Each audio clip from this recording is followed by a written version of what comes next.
There we are. I had a smear on my old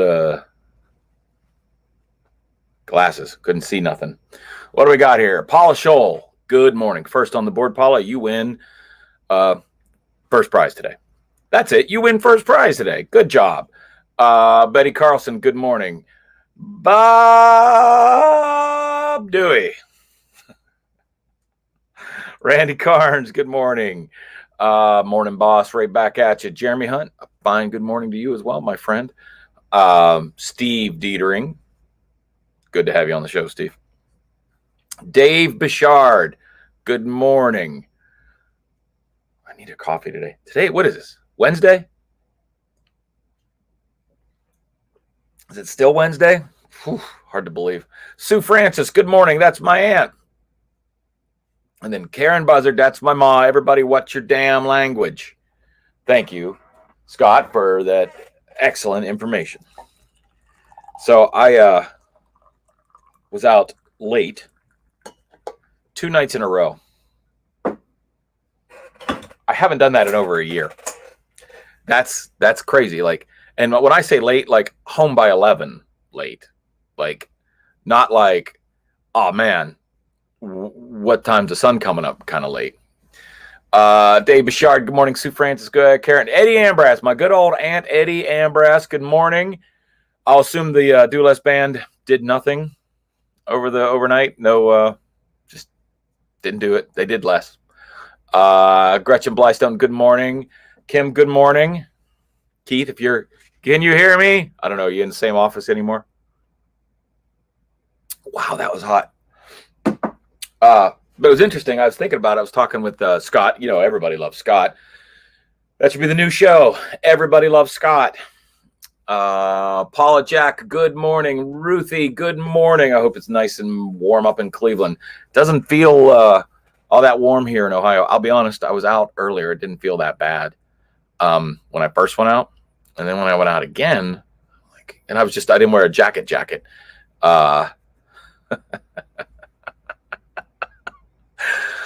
Oh, that's awesome. The DLB is truly one of my favorite bands that's never played or sung or done anything. You could argue it's my favorite band that's never done anything. There goes the chair. Almost.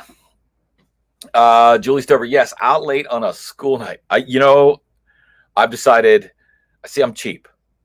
I'm not like, I'll spend money where I want to spend money, such as like here. I'll buy those.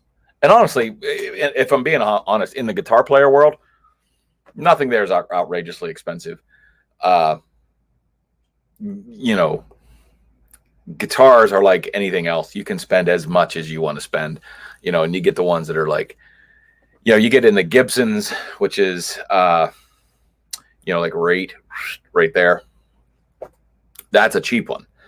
And it's still a lot, but you Gibsons and some of the high level Fenders, and then you get into the boutique guitars. I mean, thousands and thousands of dollars you can spend with no problem whatsoever. And then heaven help you if you like old stuff. Like me, I'm old. But like, some of these guitars up here, like that one, 68. That one's a 70. This one's 69. Now they're not particularly valuable, but old guitars that survive because they're not supposed to last that long apparently. But there's some guitars that were like the super sweet spot, like that's the one or the right color. So anyways, I'm cheap when it comes to other things. And you guys, I've talked to you about my hookup with my office supply guy. He's amazing, by the way. If you're local to Columbus and you need anything like from monitors to even laptops and stuff, it's crazy. It's good. It's legal, 100% legal, which is always one of my favorite things. Is like awesome. Feels like a little, dangerous, but totally legal. Love it. Guitar as a business expense. Well, it was for a while. It's hard to justify it these days. What we got here? So Dave Bouchard says the Do Less Band is giving a pair of tickets and a backstage pass to Nothing for the first post of the day. So Paula Scholl, you win tickets to a show that's never gonna to Nothing. You win tickets to Nothing. So great job. Carolyn Clark, good morning. But so my guy though, my guy with the chair and the other office supplies haven't been able to, like, our schedules. He's a busy guy, like super busy. Like he's like a national businessman. Like, he does business all over the place. And I'm just, when I get a chance, I try to get over there. So if I don't know how much longer this chair is, like, it's getting bad. Like it's pretty bad. It's a little nerve wracking. So here's hoping the next day or two, I'm going to reach out. His name's Dwight. Dwight's a great guy. I'm going to reach out to Dwight and be like, dude, you gotta help me. I'm in trouble. I'm in trouble with this chair. It's creaky and squeaky and clanky. It's not good. Not good at all. But yeah, I was out late, Dwight. No, it's actually not that, but it is funny that it's Dwight and it's where I get my stuff for the office. Isn't that funny? He's nothing like Dwight, the character. At least I don't think so. We're not, I mean, nah, I don't think he's anything like Dwight. But it was funny being out late 2 nights in a row. It has probably been like years since that's been the case. And it's so weird. Like on any regular basis, 3 nights a week, I'm usually getting home between 12 and 1. And to have a whole year of my life where I was I'm in bed by 10:30, 11 o'clock, is just so outrageous.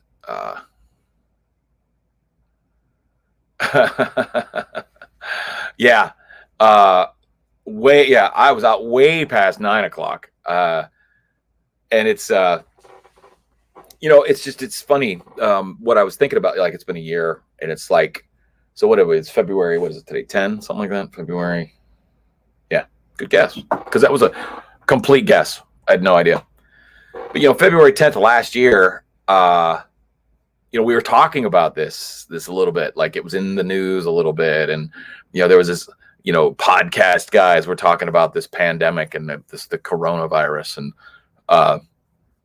I don't know, I can't speak for anybody else, but I know me personally, I'm like, we've had flus before, and,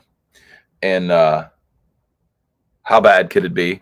One of my worst, that's my famous attitude of like, how deep could it be? And it turned out it was pretty deep. So it's been quite a year.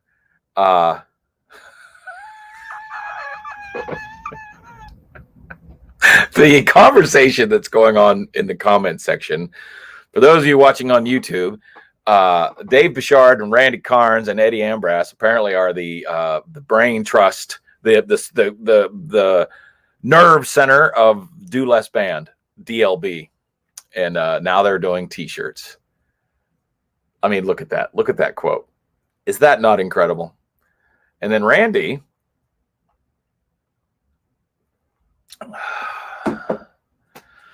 pretty amazing. Pretty amazing. I love it. So yeah, I don't know. I think for the next charity push, where the Do Less Band is going to be heavily involved. I mean, you're the house band now, right? Like you're the house band for Pat's Pandemic.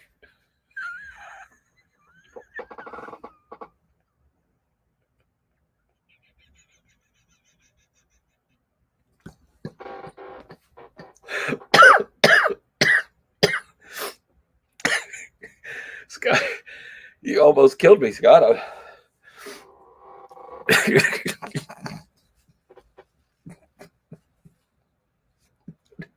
I don't know why I have a tissue. I feel like Margaret, like I just pulled it out.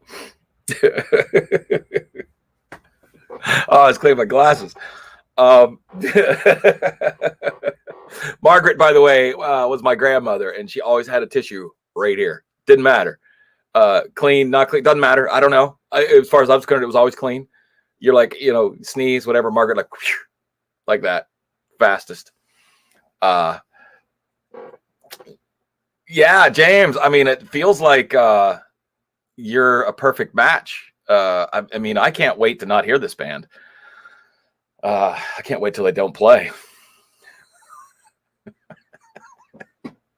It's so funny, like putting a band together. Like, there's so much work involved, and you argue about the name, and you argue about what songs you're going to play, and then you argue about this guy's too loud, or this guy isn't loud enough, or this guy smells funny.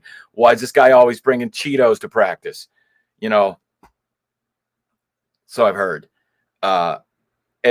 and then the ultimate goal is you just want people. You're trying to grab a little bit of attention. That's it. You just want some attention of some kind. But the Do Less band is already one of the most popular bands I've never heard of. So Too Loud. Yeah, the too loud thing, and the older you get, the harder it is not to be too loud because you can't hear. And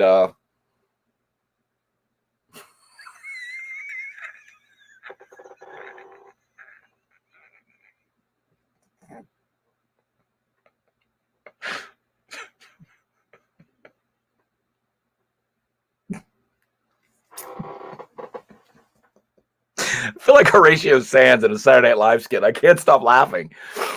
You guys are funny. You guys are actually funny. The Do Less band could probably have its own show. It basically does right now. You guys are hilarious. I'm very impressed is what I'm going to say. I'm very impressed.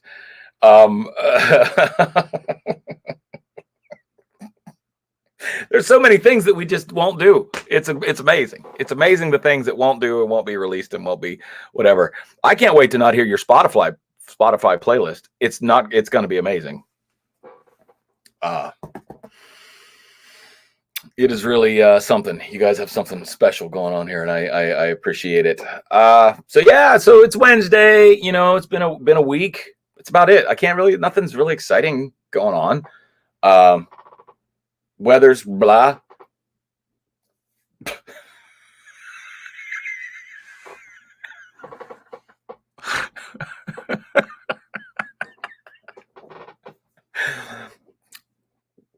Boy, I can't wait. I just can't wait.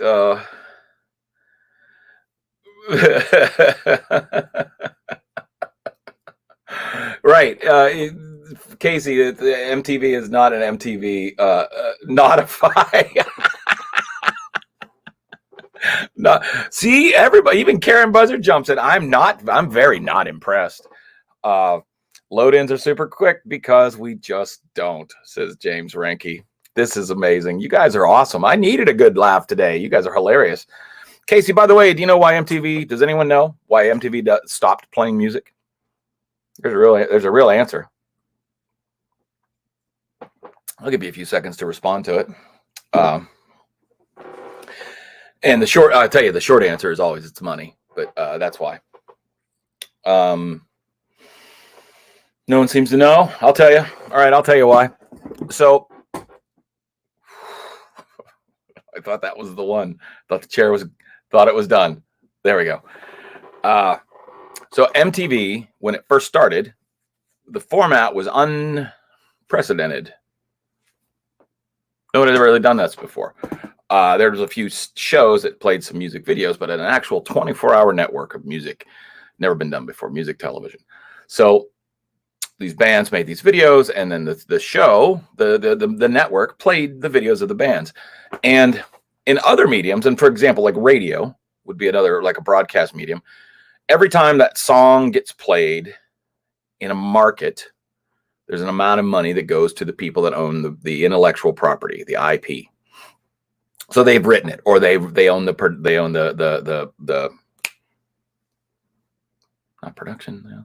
Can't think about. Anyways, you own the stuff. Okay, you own the intellectual property and publishing. You own the publishing, and when MTV started doing this, sales immediately skyrocketed on bands that were on the show. So like these bands that no one had ever heard of, and the most famous, like the Muggles, the Buggles, the whatever, the Video Killed the Radio Star, first video ever played. Nobody would have ever heard of them. Nobody. Is it the Buggles? Well, not the Muggles, because that's Harry Potter. No, I'm doing like a Voldemort killed the Hogwarts star. Anyways, so what happened was, like, if you were on the network, then you sold more, and you made in the record labels, and everybody made more money. And then if you appeared on the show and did a quick interview with whatever, that would be the Bangles. Is it the Bangles? Scott, don't make me look it up. Did you look it up? If you did, then did you really look it up, or are you going by memory? So anyways, the short story. Okay. All right. Fair enough. The short story is that leveled off eventually. So it was in 81, I think, is when it started. That's my furnace. I'm sorry if you can hear that. 81, it started off, and then leveled off. And then the record industry came to MTV, and they're like, okay, we gave you 10 years of content basically for free. We certainly got our money out of it. We appreciate it. But now it's time to work out a deal. Like, we're willing to negotiate or whatever. We'll work it out. And I'm summarizing, but the MTV was like, nah, just nope, not going to do it. And that was when they were doing The Real World. I don't know if you remember that show, but it was like the birth of reality TV, which there's no licensed property. You don't have to pay writers. You don't have to have actors. You just have a bunch of knuckleheads, something like this, doing this kind of thing. And then filming themselves being idiots for the most part. So that is the reason that, because MTV they were notoriously cheap in paying their talent, like their VJs. I mean, it's totally known that they were just not paying anybody, and they didn't want to pay for the material, the product that they were shilling out. So anyways, that's why there's no music on MTV. That's why they don't even call it music television anymore. But the DLB, like, you're like literally made for MTV, because you're not going to play and they're not going to pay you. So it's perfect. It's a perfect deal. The Do Less Network. So Steve Dietering, so yeah, your management is probably not interested in anything. Or just going to do less. That's all. Steve Dietering thinks that you should bet on when the chair breaks. Not a bad call. And the winner would not get an autographed CD from the DLB. And I think that's a great idea. So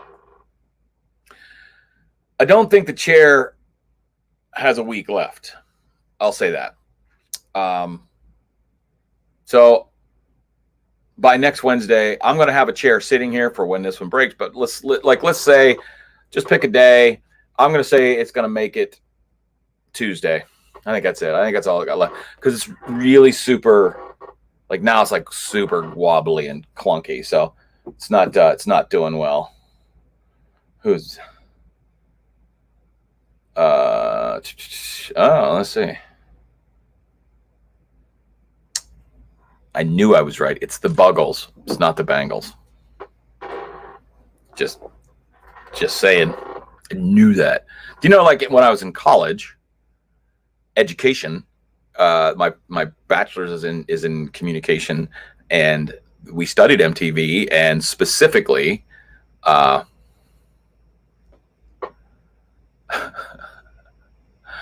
Jason, I just got it. Thank you.